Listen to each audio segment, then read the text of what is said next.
E aí, pessoal, tudo bem? Estamos aqui para falar um pouquinho a respeito de alguns erros que o pessoal comete na preparação da prova do Enem. Alguns erros que a gente chega até a chamar de imperdoáveis, né? Erros bobos, mas que podem comprometer a realização da prova, ainda o desempenho na prova, e que a gente não quer que você passe por esse mal bocado esse ano aí, né? A gente torce para que o seu desempenho seja o melhor possível, e para começar esse trabalho de preparo aí, é imprescindível que você tenha em mente que o local de prova ele deve ser visto com antecedência, né? Uma coisa, como eu disse, aparentemente simples, aparentemente boba, mas que muita gente vai prestar a prova em outra cidade ou ainda não conhece aquela escola que vai prestar e subestima o trânsito, subestima o tempo, não sabe se vai estar chovendo, se não vai. Não, aquele local eu sei como é que eu vou chegar, eu vou de carro, ou eu vou de ônibus, ou eu vou de Uber. Fatores que muitas vezes independem da gente, que podem comprometer a nossa chegada na prova. Então, quando a gente fala de Enem, a gente fala, não só do Enem, mas dos outros vestibulares, a gente está falando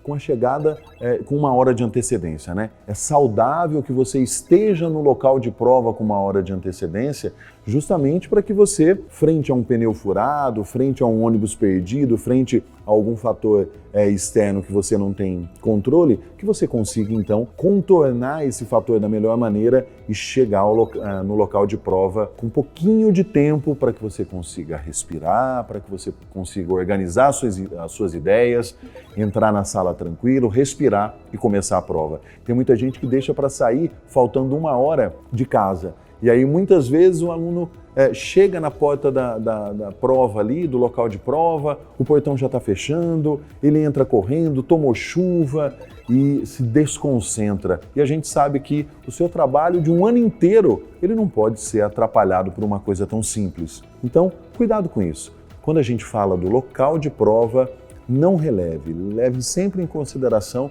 que há necessidade de você se preparar chegando com um pouquinho de antecedência e sabendo aonde fica a escola onde você vai fazer a prova. A gente também encontra muitos alunos não dando importância ao edital do Enem.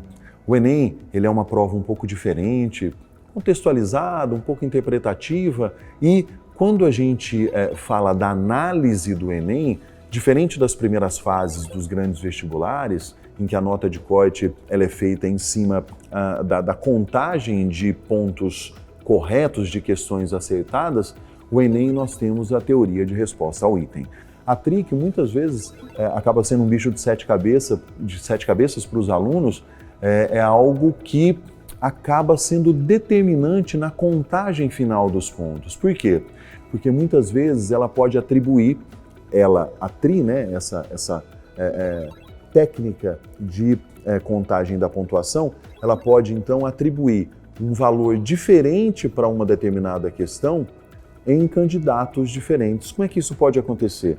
Se o aluno acerta, por exemplo, uma questão difícil e erra uma questão fácil, isso muitas vezes é interpretado pela TRI, pelo algoritmo, como sendo um chute. E isso faz com que a questão acertada tenha um valor menor. Agora, quando o aluno acerta uma questão fácil e erra uma questão difícil, é um pouquinho mais coerente. Então, esse algoritmo entende que realmente pode ter sido um chute e atribui um valor um pouquinho maior à questão. Então, ler o edital, ler como funciona a TRI, saber todo o conteúdo que é abordado no Enem, né, em cada uma das 4 áreas, entender como funciona a redação, isso é determinante para que você consiga ter um rendimento legal nessa prova que abre portas para milhares de cursos espalhados aí pelas faculdades e universidades do Brasil. Um erro muito comum nos alunos que estão se preparando para o Enem é não dar tanto valor assim na interpretação de textos. A gente sabe que a interpretação, ela não está só em português, ela está na física, ela está na matemática, ela está na biologia, ela está na história. Muitas vezes o aluno acaba relevando isso, não focando, não estudando a interpretação de textos, subestimando a interpretação de textos, porque isso é um tanto quanto subjetivo, na hora que eu for ler a questão eu vou conseguir me dar bem, e pelo fato dele não treinar, ele acaba tendo uma dificuldade extra para resolver uma questão que muitas vezes nem é de português.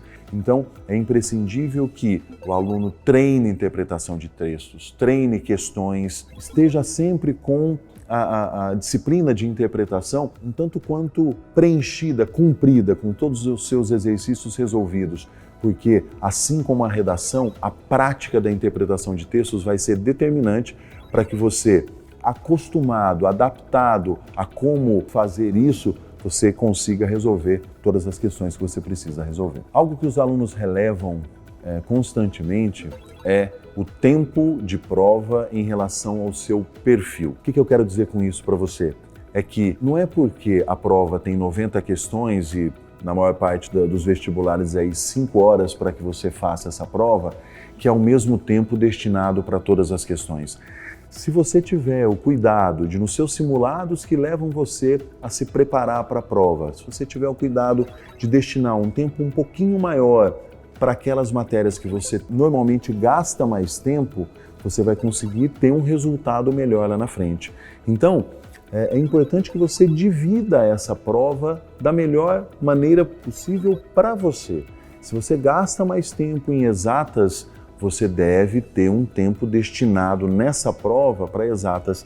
E isso vai fazer com que você tenha que chutar menos questões no final da prova, que é uma prática que muita gente acaba cometendo.